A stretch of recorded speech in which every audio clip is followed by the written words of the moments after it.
Hi everyone, I'm John C. Morley, the host of the JMOR Tech Talk Show and Inspirations for Your Life.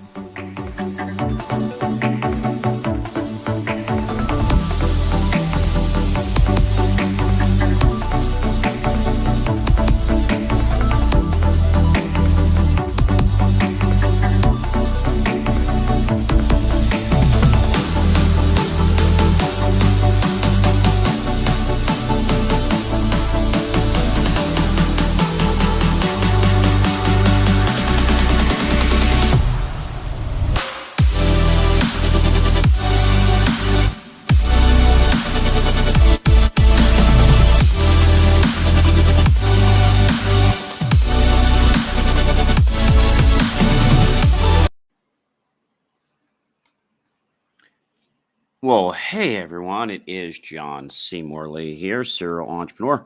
Welcome to another great episode of the JMOR Tech Talk Show. Just getting my hat on here for you guys.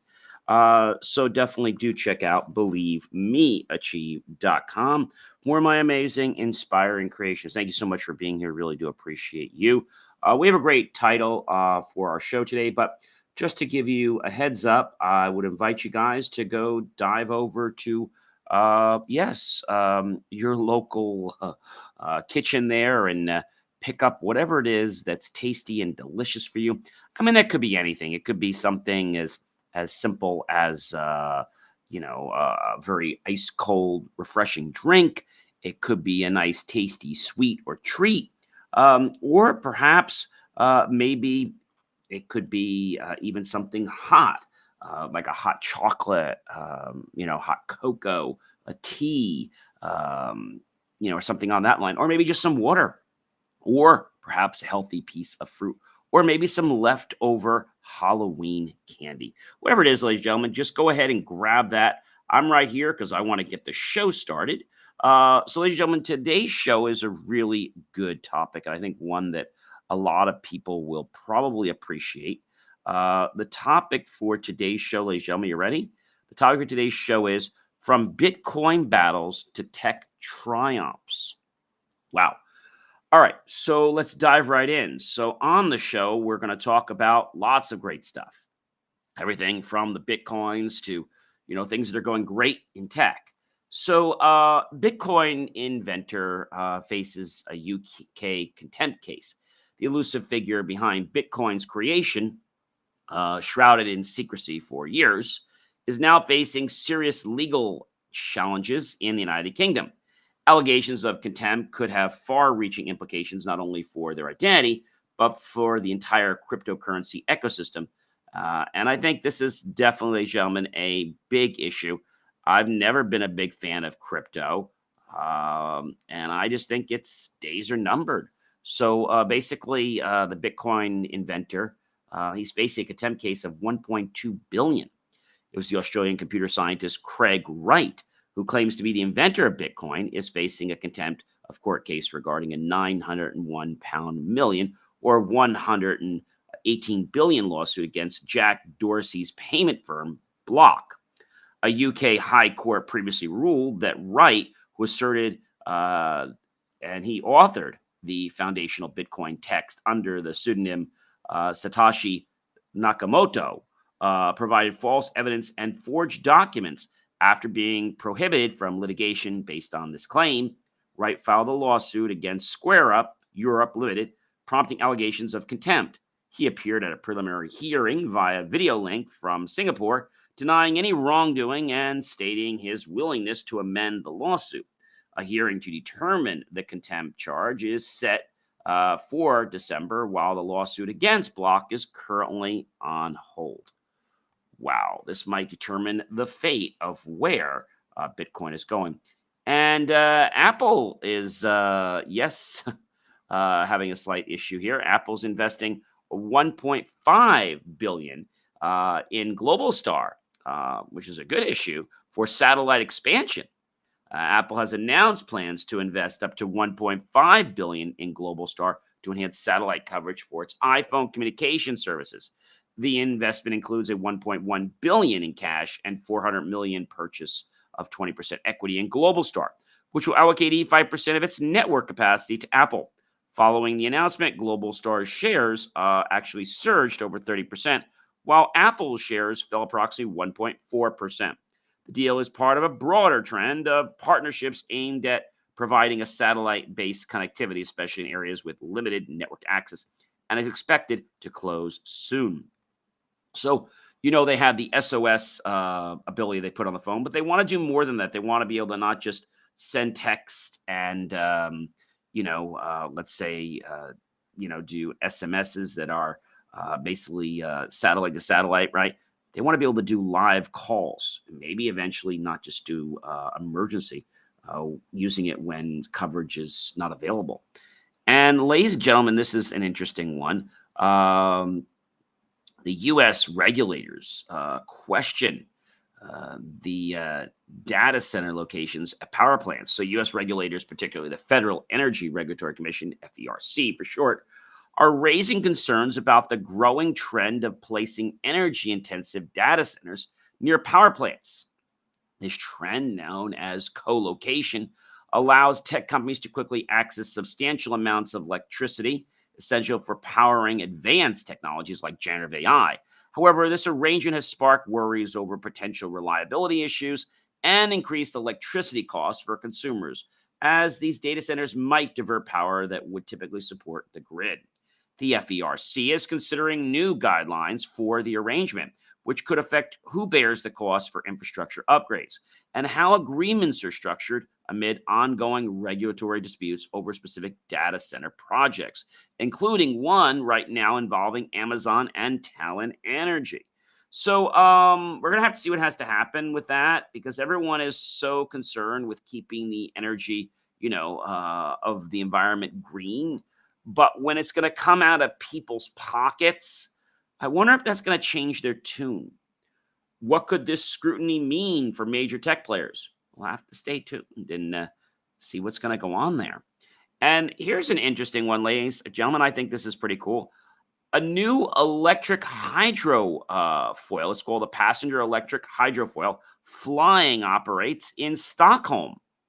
So Candela has launched the world's first electric hydrofoil ferry, a service in Stockholm, marking a significant advancement in urban transportation. The ferry, named quote-unquote Nova, utilizes innovative hydrofoil technology to fly above the water effectively, having commute times while producing zero emissions.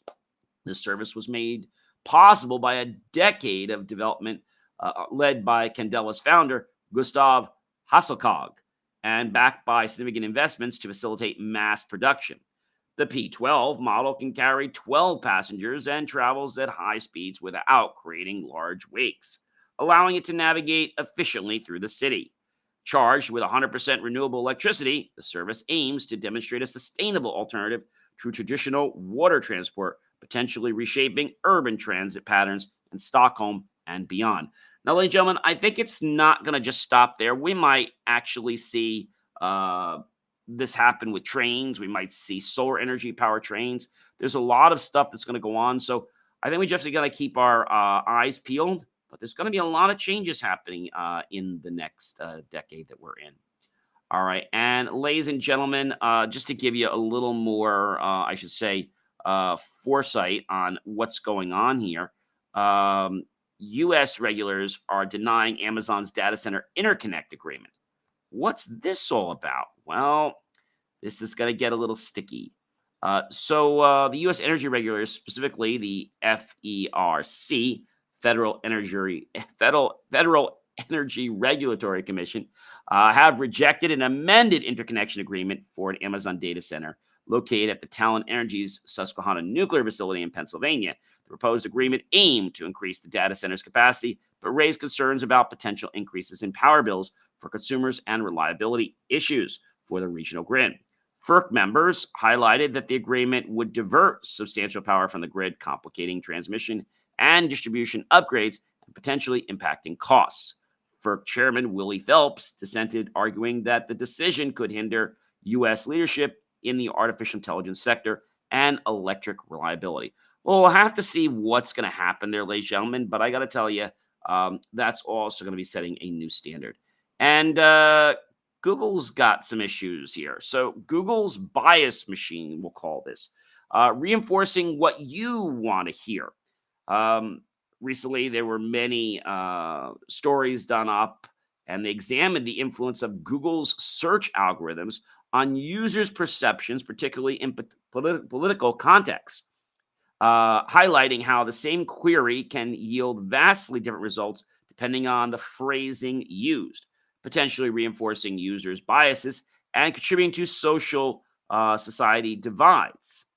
Experts argue that Google's approach, which prioritizes user engagement over balanced information, exacerbates confirmation bias, where individuals seek out information that aligns with their existing beliefs. The stories also discuss the technical limitations of search engines and Google's evolving role from a search engine to an answer engine, raising philosophical questions about the responsibility of such a powerful company in shaping public understanding and truth. Ooh, I think that's going to be an interesting one. I mean, just that's just going to be um, a very interesting one. And so Google LLC is an American multinational corporation and technology company focusing on online advertising, search engine technology, cloud computing, computer software, quantum computing, e-commerce, consumer electronics, and AI. Sounds like they might need to get broken up. So we'll have to see what's going to go on. But we all know that Google does everything for money. They, do some free things, but mostly everything they do, let's face it, guys, it's all coming down to money. And you might be saying, John, that's a little bit crazy, but it's the truth, ladies and gentlemen. They just do everything about money. And so if they actually did something and they cared for people, well, maybe then there would be a difference, right? Maybe it was best for the environment, right? And we all know that they've got their hands caught in the cookie jar many times, ladies and gentlemen. I mean, I'm not just talking about once, I'm talking about many times. Um, and we're going to have to see what they're doing. We're going to have to see what they're doing and what it means to everyone. Because if we don't understand this, then I think this could be a very big problem, Alicia. I mean, a really big problem. And the problem is that most people don't realize what's going on. Okay, they just don't realize it. And if they don't realize it, then we've got a bigger problem on our hands, right? We've got a bigger problem on our hands. And I say that in a way to hopefully get you to understand what Google's doing, why they're doing certain things. And I just see this as a huge problem. Yes, it's a problem. Um,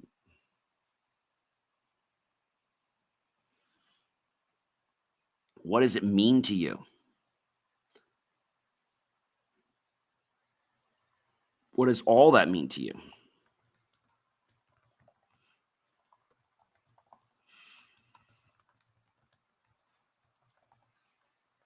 I think this comes down to, again, the premises of where people are.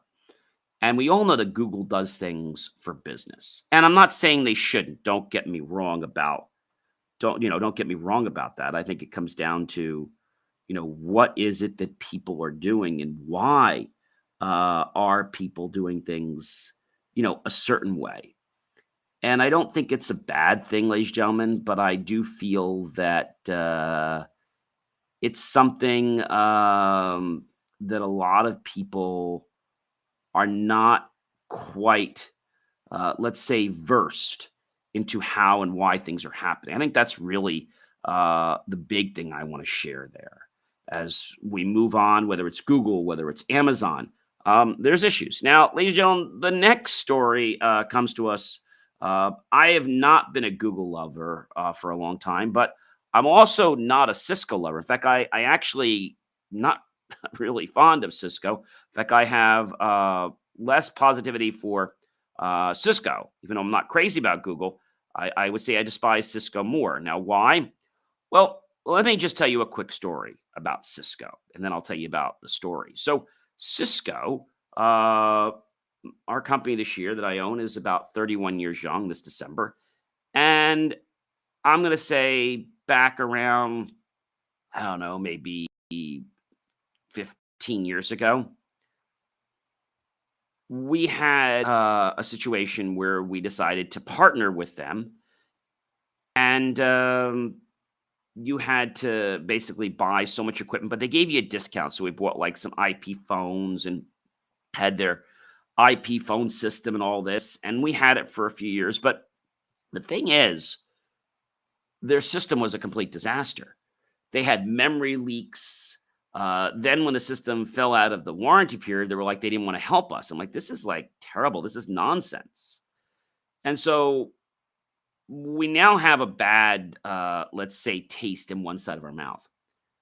I remember being at a convention where they brought us out, wined and dined us, which seemed to be nice at the time, but really it was a falsality because they were doing this to keep us focused on the prize. That is the prize they wanted. And they said they worked with small businesses, but their idea of small business is companies that have basically 100 or 100 or more employees, maybe 100 to 200. I mean, that's their small business.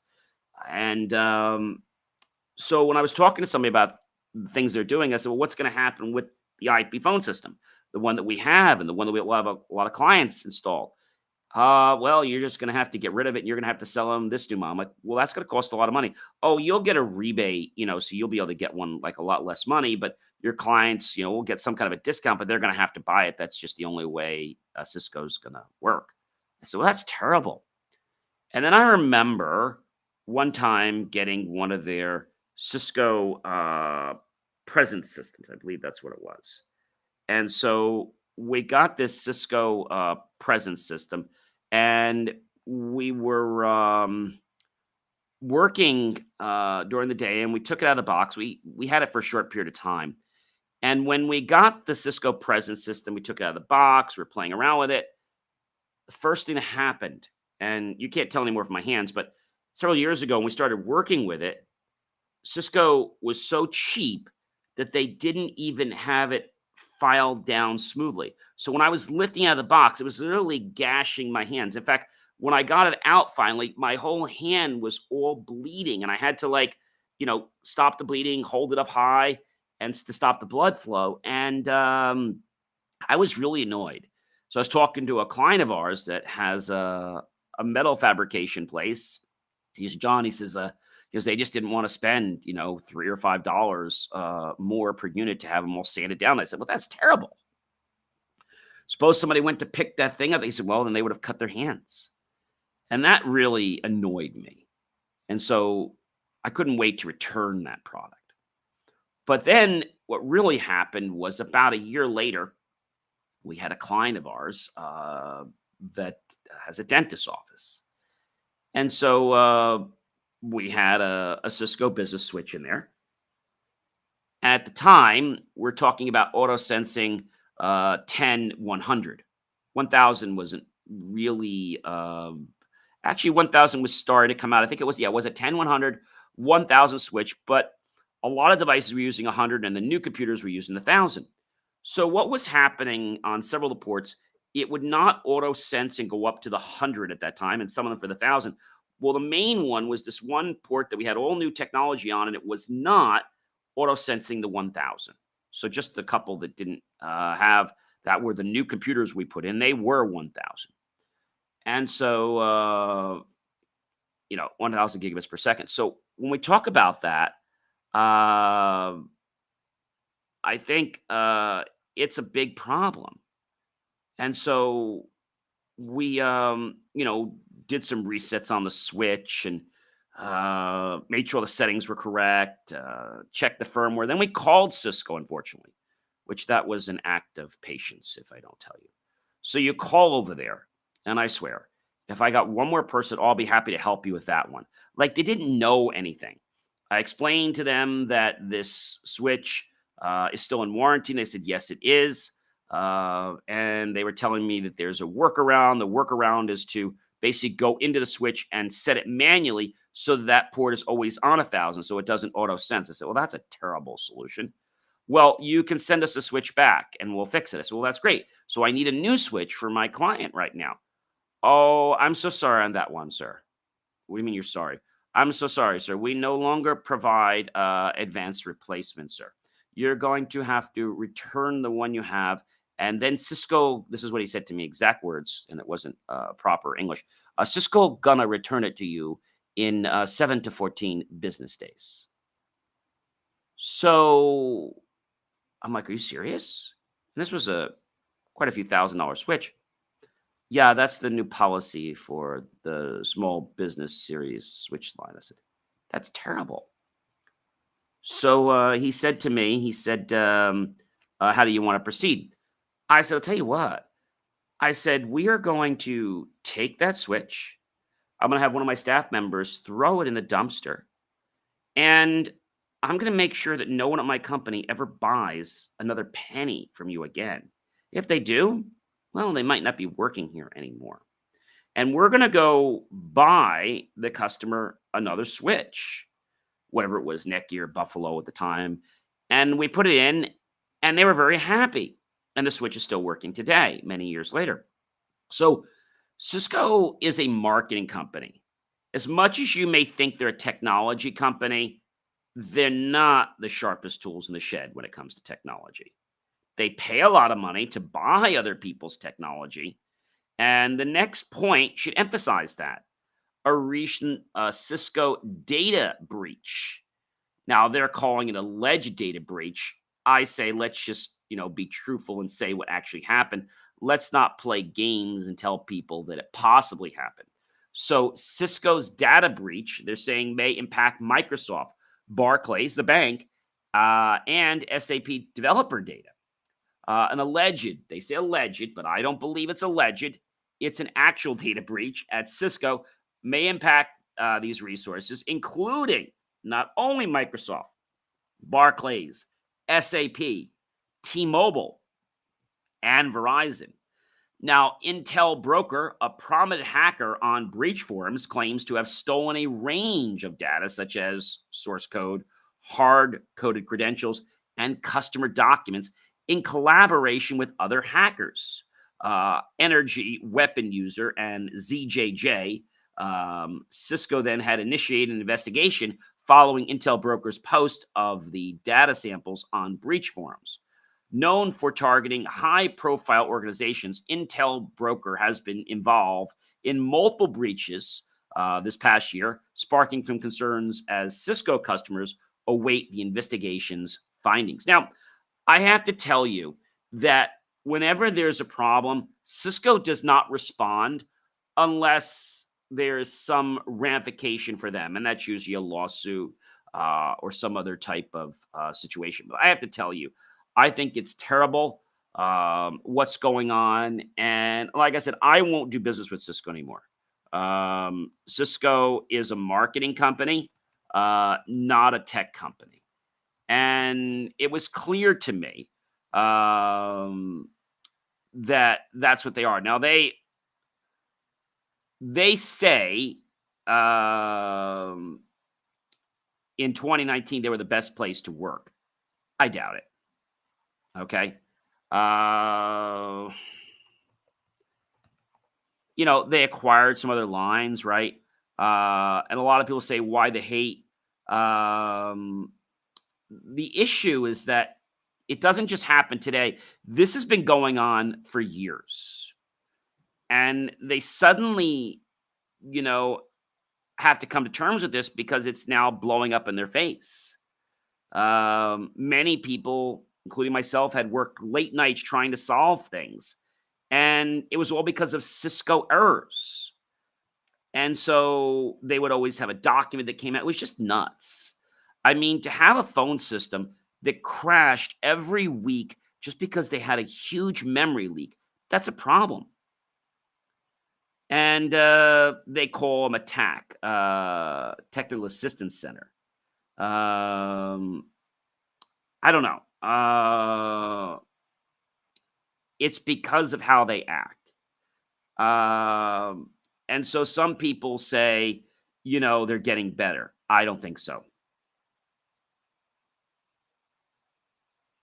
The big thing with Cisco, there's a joke is you get a spreadsheet with 30,000 lines on it, and now you have to sort through all the changes.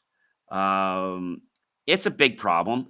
A lot of reasons people don't like Cisco: expensive prices, cumbersome, expensive licensing, bloated solutions, end to end management is like non existent.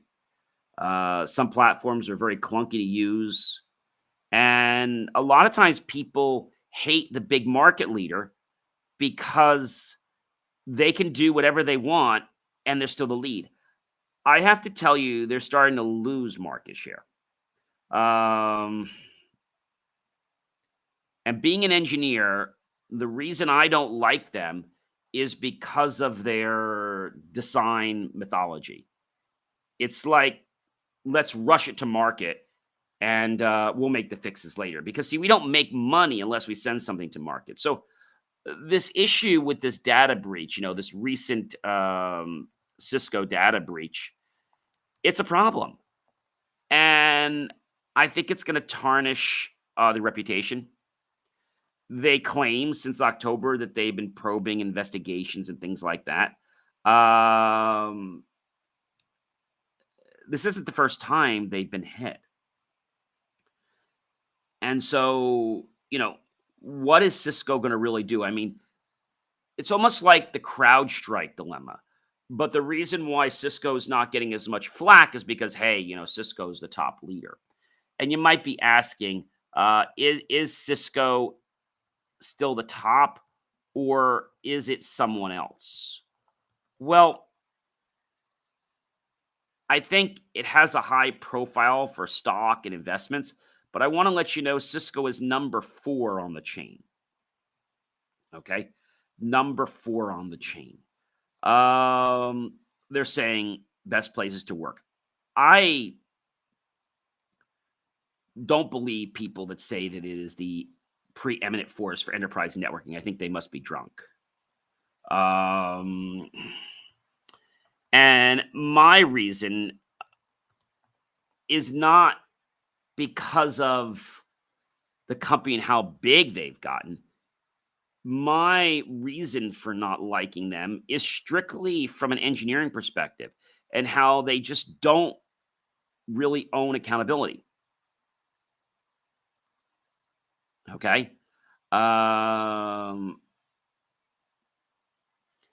One customer posted something, which I thought was kind of cool. It says, quote unquote, "We hate our customers and we want them to know." He says, quote, "I just came here to say that you're confusing, ridiculous maze of licensing hoops that you have built into these products, or is it just me that wants to give up? What the blank is wrong with your product teams? You think I want to read a 400 word or 4,000 word document of text to try to figure out how to license my switch or my applications? Not to mention, it seems that the process for all this is constantly changing between firmware updates, so you're probably reading instructions that don't even work anymore if you have recently upgraded your firmware. Everyone involved in this mess should be fired, and you should start over. It's unbelievable. You are all going to destroy the company. It's clear, though, the process here is to move to a perpetual revenue model, but it can't be at the same expense and usability of your products. Didn't anyone stop about the 3,000 words and 14 flowcharts into the whole smart licensing mess and say to themselves, maybe we're doing something that is going to make our customers hate us? Yep. It's a problem. So another person who was a partner, we were a partner for a long time. I've been selling, installing, and supporting Cisco for over 20 years. We gave up after 15 with them. It is now apparent they treat their customers and partners with such disdain that I actively encourage my customer base to use anything but Cisco. Same here. Really, they were a good company once, but now irrelevant in most of their product lines. I'm at an age I can do something more interesting instead, but for any IT pros with a career ahead, please, for the sake of your sanity, deploy something else. Couldn't agree more. Not even the distribution network has a good word to say about dealing with Cisco these days either. So the distributors, the partners, and the customers who you've isolated, Cisco, good riddance. And I honestly believe that it's a big problem. Um, One of the customers says, I've had enough with this. Once I move past these issues, we're going to migrate over to another company. And I'm not going to mention that name. They're a good company. But I will tell you that we're even working on solutions to migrate people out of the Cisco architecture and things like that. Taking Cisco courses, I got to tell you, it's a waste of your money. Was down that road.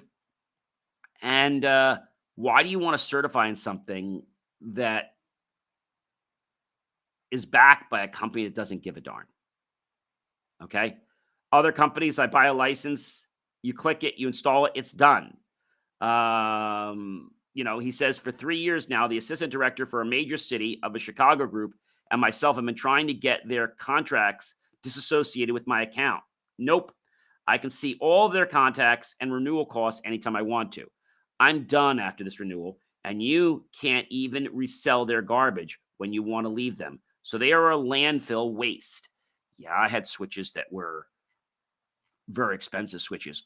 I couldn't even get 10% on the dollar for them. 10%. I couldn't get 5% on the dollar. So it's a big issue, ladies and gentlemen.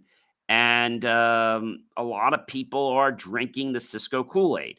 I, for one, am not. I think when enough people get sick of them, it's going to change them. And when right now, I think, let's say 7 out of 10 banks are dropping them, it's a problem. Okay. I feel their products are declining in quality. Their customer service is becoming worse. Licensing is bad. Software is poor. Lead times are long. That's a problem. Okay. And the one person from the Cisco forum here, he says the support community is for providing technical support. It's not the place for you to give your public opinion. You can create a survey and post this on another platform, but don't post it here. Well, why not post it here? So, they've acquired Umbrella, they've acquired Meraki, which were great products with great builds, both hardware and software. The customer service, still terrible. Lead times are terrible. I think the biggest issue is that everybody thinks Cisco is great. Now, I don't want to get on a long chase about this, but the fact is, other companies I've worked with, and they've had not a breach, but when they've had a potential breach, okay, even something close to it, they notify and allow their customers and clients to know about it and their partners. So I just feel that, Cisco wants to go take their partners out for, a long weekend and put them on a cigarette boat, wine and dine them and all. But at the end of the day, they're raising their sales quotas to stay on their teams. And if you gave me products, I wouldn't use them. I'll tell you this. A lot of us have like the SPA 52, I think it was the 52.5 or the SPA SPA F25G phones. Now that product was a good product, okay, in the sense, the phone. But the hardware that was running, it was terrible. We've reprogrammed all of our Cisco phones and we're using them on our own partner cloud IP solution. So I think they need to figure out what their market is and stop trying to be everything to everyone and just be something to someone. Because right now, I'm sure more people are going to become fed up with them as I have. But I didn't hold it as a hostility or a grudge. I just said from a business perspective, it makes no sense to do business with Cisco. And for our clients, if we implement Cisco, it's be a headache for us. And at the end of the day, it's more cost for us, more cost for them.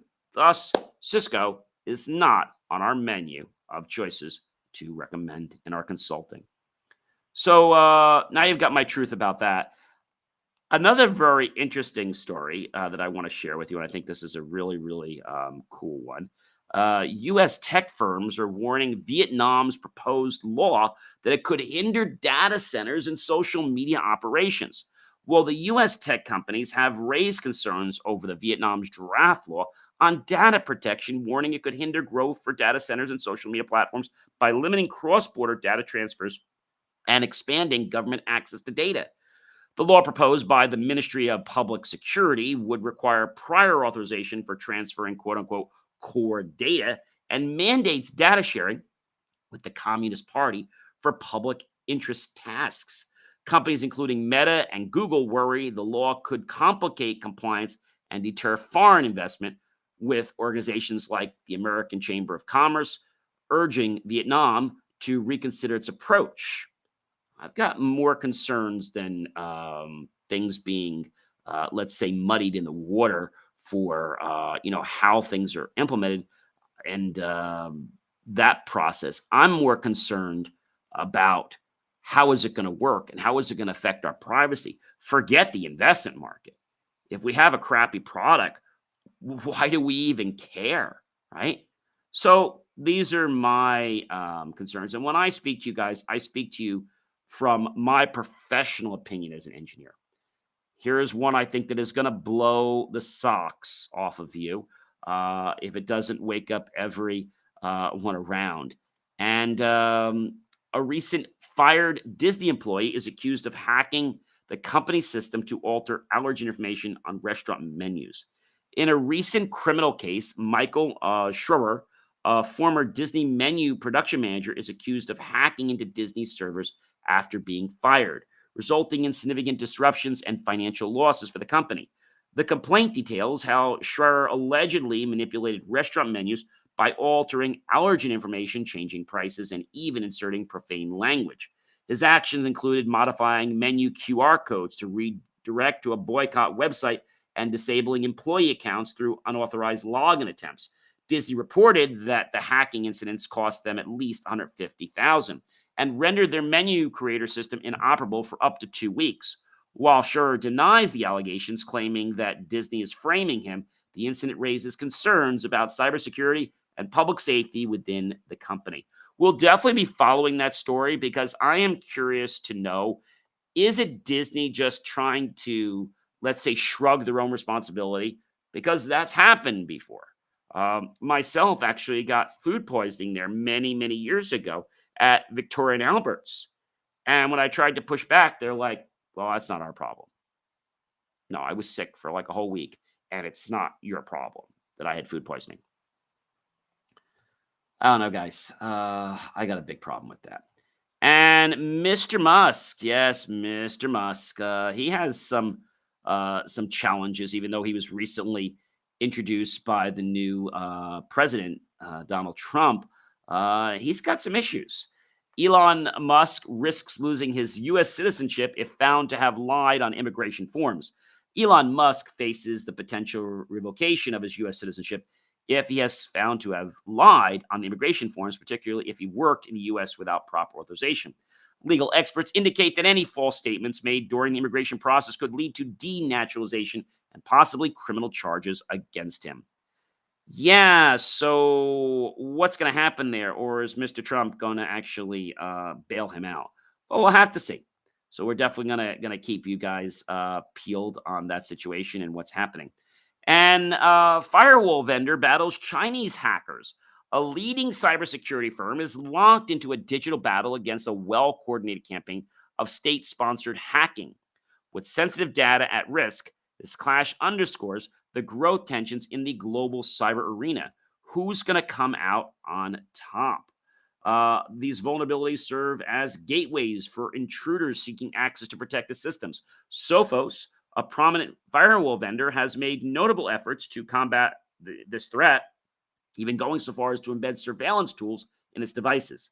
The strategy not only aimed to catch the hackers in the act, but also uncovered critical insights into China's evolving methods of cyber intrusion. Through this ongoing battle, the industry continues to confront the persistent challenge of ensuring the security of its own protective technologies. We all know about the NDAA. I'm sure you guys know about the NDA and Hike Vision. We've talked about this before. So the NDAA is the National Defense Authorization Act. And so the Hike Vision cameras are non-NDAA. Again, that's National Defense Authorization Act. They had been found to have had cameras and, let's say, other devices such as mainly listening devices in cameras that shouldn't have listening devices when they didn't have that in there, and backdoor systems that you can very easily get into by downloading freeware on the internet. So that is a severe problem. And so when you buy something, you should make sure it is not, um, you know, let's say on the list, because if it's on the list that says it can't be used, that's a problem. It is the NDAA of the non-NDAA compliant. See, and so they were one, Hike Vision, Hawaii, HUAWI, Hytera Communications Corporation, and there are several others, but you can read, what cameras are on the list. Just Google. You can just Google NDAA banned technology, and you will literally get NDAA prohibited manufacturers. You will get a whole list of them, and it just goes on and on. I mean, we're not talking just like one name. We're talking like, if I had to look at this list, we're talking at least several hundred or more. It doesn't fit on one page, and one page alone probably does, I would say, 50 on one page, and there's several pages. So it's easily somewhere between 300 to 800, very, very easily. So the NDAA is a list that is out there, National Defense Authorization Act, and you do not want to be on the NDAA prohibited manufacturer list. All right, that is a very, very, very big problem.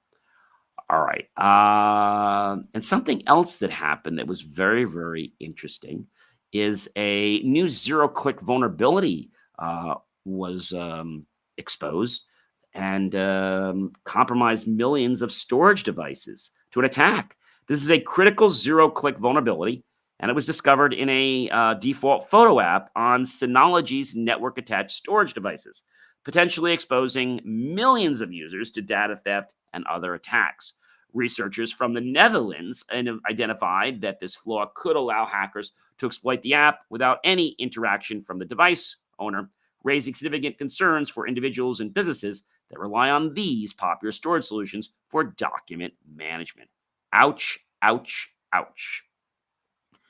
And multifamily residences are using tech now to enhance tenant appeal and efficiency, according to some reports by Parks Associates and Xfinity Communities, highlighting the growing reliance on technology in multifamily residences to enhance tenant appeal and operational efficiency. With residents expecting fast and reliable internet access for work and entertainment, property owners are investing in connectivity solutions and smart building technologies to improve tenant satisfaction and retention. However, many older properties face challenges due to outdated infrastructure, making it difficult to implement new technologies effectively. The report also notes that it has the demand for smart home device increases in the property offerings, such as amenities, and allowing them to gain now a competitive edge in attracting renters. Additionally, adopting connected solutions may lead to reduced insurance costs as property benefits from mitigation technologies will prevent costly damages. And lastly, ladies and gentlemen, streaming services massively track viewer habits. That's right. How'd you like to be using an app and suddenly you're being tracked for everything you watch? The streaming television industry is facing scrutiny for operating a vast data surveillance system that monitors viewer behavior. A report from the Center for Digital Democracy highlights how connected TVs collect personal information, viewing habits, and online behaviors, creating detailed profiles of users. This surveillance is built into many smart TVs and used by streaming network, device manufacturers, and data brokers, raising significant privacy concerns.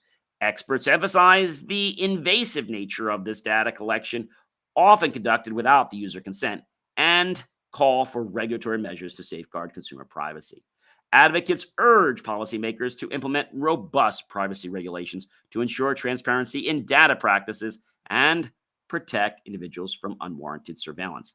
Now, this is here in the US, but I could tell you if this was in like Europe, the United Kingdom, these people would be in so much trouble because the European Union just kind of just goes after everybody, like, eats them for breakfast.